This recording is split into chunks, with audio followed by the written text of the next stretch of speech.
natin ngayong mga katipid tips ay barbecue pang negosyo. Napakasarap po ng timpla nito mga katipid tips. Siguradong uulit-ilitin po ninyo. Ito yung tipo na halimbawa nakapag-barbecue yung inyong mga lola, tita. Ito po yung lasa na yun. Kumbaga parang sinauna pero ang sarap-sarap ng timpla. Simpleng-simple pero ang sarap. So step by step po natin itong ginawa dito sa video. Kaya panoorin nyo lamang po hanggang dulo. And then syempre kung pang negosyo, hindi po mawawala yung pinakang costing po natin. So kung paano po ito gagawin, tara, umpisahan na po natin. So magmamarinate na po tayo ng ating pork. Bali ito po ay kasing. Merong taba-taba. Kung makikita po ninyo, pinatapa ko na din po ito sa palengke ng maninipis. Ganito pong kalalaki yung pinakang hiwa ng ating pong karne. Pagkatapos, hinugasan po natin yan at pinatiktikan po ng ayos. At ito naman po yung ating chicken. Bali, ang tawag po dito ay chicken trimmings dito po sa lugar po namin. Ito, kapag binili, meron kasamang kaunti-kaunting buto, kaya talagang pinipili namin kapag bumibili po kami nito para mas marami pa rin makuha yung laman. And then, ayan, in-slice ko na lamang po yan ng medyo manipis and then haba-haba. Yung ingredients na ilalagay po natin, same lamang po, yung pork at chicken. Unahin na po natin ang bawang. Pinuhin nyo lamang po yung pinong-pino para mas maliot yung lasa. Paminta, iodized salt, pangbalanse ng alat, lagyan natin ng brown sugar or wash sugar, toyo. Dito, pwede po nating hatiin yung kalahati toyo, yung kalahati oyster sauce. Pero ako, purong toyo. Maglalagay din tayo dito ng ketchup. Bali, ang ginamit kong ketchup dito ay BBQ. Lalagay din tayo dito ng kalamansi. Bali itong kalamansi, hinugasan na po natin kasi isasama po natin yung balat para mas malasa dun sa karne po natin. Dito pwede rin tayong maglagay ng pineapple juice. Kung tatanong nyo kung gaano kadami, yung 1 cup or yung pinakamaliit na pineapple juice yung iniinom. Dito sa 1 kilo ng karne, isaktong-sakto po yun. Maglalagay din po tayo dito ng suka, pampadagdag sarap din po yan at magpapalambot din po ng ating karne. Dun sa sugar natin, may isa pang option na masarap din na pang marinate dito. Pwede tayong maglagay ng tang-orange. Kung nakakapanood kayo nung nakakaraan kong video, ginawa na din po natin yun. Yung isang sachet, kasyang-kasya po yun sa 1 kilo ng karne. Lahat yun masarap mga katipid tips. So, ito, hahaluin lamang po natin ng mabuti, halong-halo, para talagang lasang-lasa yung mga ingredients na inilagay po natin dito sa ating karne. At pagkatapos, mamix po natin ito ng mabuti, i-marinate po natin at least 30 minutes. Pero halimbawa, kung talagang ito ay nenegosyohin natin, ipanghahanda po natin, kahit 1 day, overnight, i-marinate po natin. Talagang napakasarap po ng ating barbecue kapag ganong katagal yung pagmamarinate po natin. Mas lumalambot yung karne po ng barbecue po natin. Dahil medyo nagmamadali tayo, imamarinate ko po ito at least 30 minutes. So, babalikan ko po kayo mamaya. Okay, so ngayon, after nating i-rest, tutusukin na po natin. Bango. Bango. Yung stick na gagamitin po natin, ang size po nito ay medium size. Mas maganda itong gamitin mga katipid tips kasi ang ganda ng pagka-stick ba? Yung tipo na hindi ka matutusok. Maganda yung pagkabilog. Ito na talaga yung ginagamit mo yan karamihan. And then mura lamang po siya. 16 pesos is 100 pieces na. Yung haba nung gagawin natin barbecue, nakadepende po sa atin. Ang gagawin ko, dahil kasing yung binili natin, so merong taba, merong laman. Yung taba, ito yung ipangdudulo po natin para maganda po siyang tingnan. Ganito lamang po yung gagawin natin. Tusok-tusok lang. Wow! Dapat walang pakdaw dito para pag inihaw po natin, dugtong pa rin po yung karne. Bali kada isang stick, nagtutusok po ako ng 4 na piraso. Ito yung ating chicken, ito naman po yung ating pork. Yummy! Ganun lamang po yung gagawin ko. Tutusukin ko lamang po ito lahat and then magbabalik po tayo. Wow! Yummy! Yung ating pork and chicken barbecue, natuhog na po natin. So ngayon, magluluto naman po tayo ng ating sweet sauce. Unahin na po natin ang tubig, so pagsasama-samahin na po natin. Ito, mas better po kung brown sugar, kaya lang naubusan ako ng brown sugar, so white ang ginamit natin. Lalagay tayo ng paminta.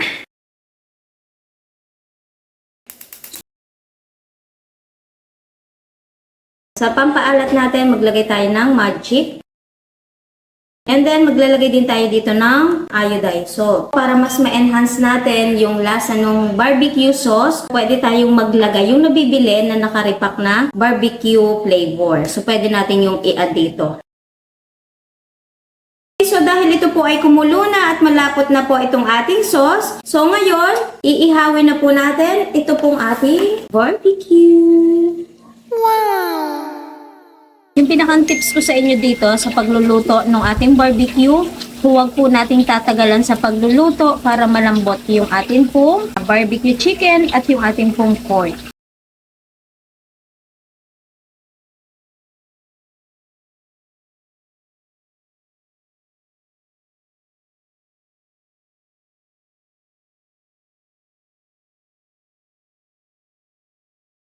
Okay, so eto na yon, naihaw na po natin. Pero hindi na po natin to inilahat. So meron akong itinira na 20 pieces. Meron pa po tayong isang option. Pagka-ihaw po natin, ide-diretso po natin sa sauce na ginawa po natin. So ako, ganun po yung gagawin ko. Pero optional po yun ha. Kasi kahit hindi natin i-dip yan, ang ganda pa rin ng itsura. Buhay na buhay yung ating pong barbecue. Ito yung sauce na ginawa natin mga katipid tips. So ako tinatawag ko itong sweet sauce. So 'di ba, kapag idinip na po natin, mas maganda ang kulay ng atin pong barbecue.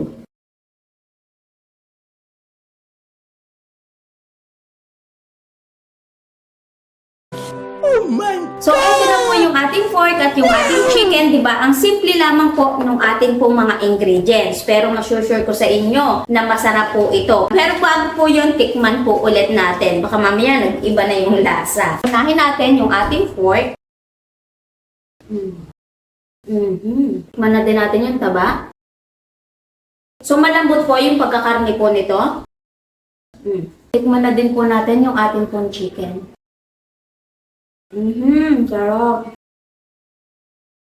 Yung timpla na inilagay po natin dito, talagang nanunuot yung lasa dun sa karne po natin. So, yung karne po nating pork at yung ating pong chicken, parehas pong malambot yon. Ang sarap nung lasa niya. Balanse talaga. Yung pinakang lasa, may malalasa tayo maalat-alat, matamis, and then maasim-asim. Mas nagpapalinamnam dito po sa ating barbecue. And then, yung sauce na ginawa po natin, kahit napakasimple lamang po nito, bagay na bagay po dito sa barbecue na inilagay po natin. Ito yung tipo na kapag idinip na po natin, kahit hindi na po tayo mag-sauce, talagang nanunuot na dito yung lasa dun sa ating pong karne. Sigurado kapag na-try nyo po ito, magugustuhan nyo po. So sundan nyo lamang po yung mga inilagay po nating ingredients at huwag nyo pong kakalimutan na i-marinate po natin para talagang quality yung ating pong barbecue. So maganda din itong gawing extra income kahit tayo po ay nasa bahay po lamang. Pwede nating ipa-order online. Pwede nating itinda ng per bilao, per tab. So, nakadepende po sa atin. Okay? Kung ano yung sa tingin po natin, papatok po sa lugar po natin. So, ngayon, ang magiging tanong, Ate Tipid Tips, magkano naman po kaya ang naging puhunan po ninyo at posibleng bentahan po kada stick? So, ngayon, mag-costing na po tayo. Ngayon, magko-costing na po tayo, pero costing pa rin po yun dito sa lugar po namin. Magko-costing pa rin po kayo ng sa inyo. Kasi, di ba, halimbawa, next year nyo pa tumapanood, so posible na iba na po yung pinakang presyo. Ngayon, umpisahan po natin sa pork barbecue na ginawa po natin. So, ito po, nabili ko ng 1 kilo po ay 300 pesos. Sa pampalasa naman po natin, yung bawang po, 5 piso. Kalamansi at sugar, 10 pesos. Paminta at asin, 2 pesos.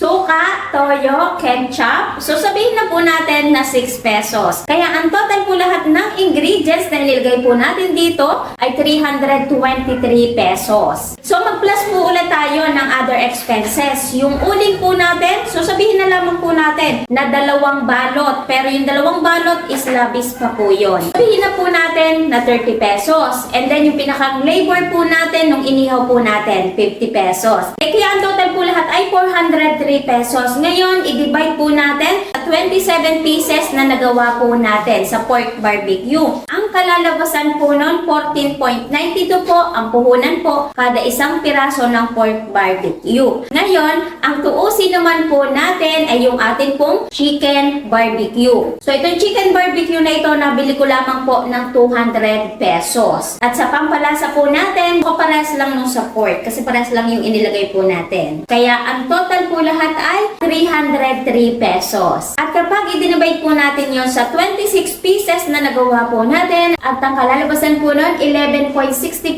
lamang po yung pinakapuhunan po natin sa chicken barbecue. Ngayon, ang tuusin naman po natin ay yung ating sweet sauce na ginawa. So, sa ketchup po natin, 15 pesos. Sa magtatanong anong ketchup yung ginamit po ninyo at titipid tips. So, eto po yon at alam nyo ba, nagkakahalaga lamang po ito ng 85 pesos. BBQ banana ketchup at ito po ay 1 galon na sugar na inilagay po natin, 15 pesos. So, sa pampalasa na inilagay po natin yung asin, paminta, magic sarap. So, pagsamahin na, 5 pesos. So, dito na din po natin i-plus yung oil. So, baka magtaka kayo, bakit may oil dun sa ketchup? Eh, wala naman po sa ingredients. Pinakang oil na isasama po natin dyan, ayan ay nung inihaw na po natin. Kasi kung natatandaan nyo, sabi ko po doon, nag-add po ako ng oil dun sa pinagbabadan po natin. Nung inihaw na po natin itong ating pork and then chicken. So, hindi ko na i-add dun sa ating chicken and pork kasi nakalimutan ko na. Dito na lang natin ihabol. Kaya ang total po lahat ay 45 pesos. Ngayon, para meron lamang po tayong idea para hindi na tayo magtakal-takal pa, yung 27 at saka 26 pieces, so nagawa po lahat natin 53 pieces. Ngayon, doon sa puhunan po natin sa sauce, i-divide po natin yon para meron lamang po tayong idea, pero labis-labis pa po yung mga katipid tips. Ang dami pang natira. At ang kalalabasan po nun, 0.84 po kapag nilagyan po natin sauce, ito pong ating barbecue. Dahil natuos na po natin lahat, balikan po natin yung ating pork barbecue. Kasi wala pong stick na naka-plus pa po dyan. I-plus po natin 0.16 sa barbecue stick and then 0.84 sa gagamitin po nating sauce. Kaya ang kakalabasan po nun, 15.92 po yung pinakang puhunan po natin kada isang pork barbecue na ginawa po natin. Yung pagpipresyo pa rin po nito, nakadepende pa rin po yun sa atin. Pero ang may advice ko sa inyo, pwede natin itong ibenta ng 22 pesos hanggang 25 pesos. Pero ako, tutuusin ko po sa 25 pesos. At kapag minus po natin yung pinakang puhunan, posible po tayong tumubo ng 9 pesos po kada isang stick. So, i-times 27 po natin. At ang kakalabasan po nun, posible po tayong tumubo ng 243 pesos po sa isang kilo ng pork barbecue. So, balikan naman po natin ay yung ating chicken barbecue na may puhunan na po na 11.65 pero mag-plus po ulit ng stick 0.16 sa sauce 0.84 at ang kalabasan po nun 12.65 po ang puhunan po kada isang chicken barbecue. Ito pwede po nating ibenta ng 20 to 20 pesos pero ako tutuusin ko po ito sa 20 pesos. At kapag minus po natin yung pinakang puhunan, posible po tayong tumubo ng 7 pesos po kada isang piraso. At kapag itinames po natin yon sa 26 pieces na nagawa po natin, posible po tayong tumubo ng 182 dito po sa ating chicken barbecue. Ngayon, pagplasin po natin yung tubo sa chicken and pork at ang kakalabasan po nun, 425 pesos. So, diba malaki po ang posibleng tubuin sa barbecue business. Basta aalagaan po natin yung pinakang lasa po nito. Huwag po nating titibidin sa atin pong sauce, sa atin pong mga ingredients at sigurado kapag natikman po ito sa inyo, babalik-balikan po ito. At syempre, huwag nyo po kakalimutan yung maging consistent. Kasi kapag hindi po tayo consistent sa ginagawa po natin, so hindi natin makikita yung level up ng business na po natin at syempre yung kikitain po natin. Baga, urong sulong ang mangyayari. Okay? So sana, bago po ulit nagtapos yung video po natin, meron po ulit ako may dagdag na magandang negosyo idea po sa inyo ngayong 2026. So, kita-kits na lamang po ulit sa ating mga next video. Bye-bye!